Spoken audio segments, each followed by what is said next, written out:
यवतमाळसह यवतमाळ जिल्ह्यामध्ये सर्वत्र काल गारपीट झाली. याच्यामुळे शेती पिकांचे भरपूर नुकसान झाले आणि इथं पाहू शकता आपण, शेतामध्ये इतकं नुकसान झालं, शेती पिके पूर्ण झोपून गेले आणि शेतीचं भरपूर नुकसान झालं. आणि याच्यामध्ये गहू, चना, ज्वारी असे भाजीपाला अशा शेती पिकांचे भरपूर नुकसान झाले.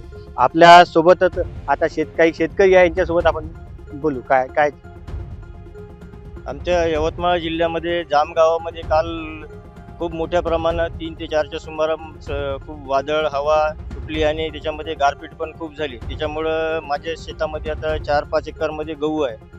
त्या गव्हाचं पूर्णपणे म्हणजे गारपीटनं पूर्ण असं झोपलं आहे, पाहू शकता तुम्ही. त्याच्यामुळं आम्हाला शासनानं काही याच्यामध्ये मदत केली पाहिजे अशी आमची इच्छा आहे.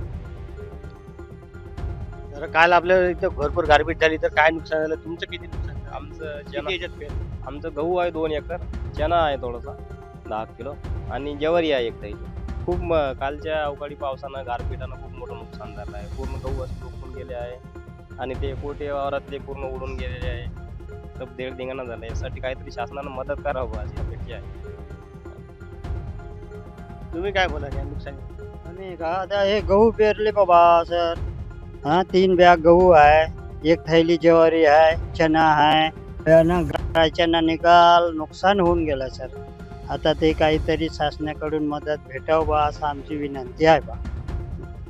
तर कालच्या झालेल्या वादळी पावसामुळे शेतकऱ्याचे भरपूर नुकसान झाले आहे आणि आता या शेतकऱ्यांना सरकारकडून काहीतरी मदत मिळाली पाहिजे अशी यांची इच्छा आहे.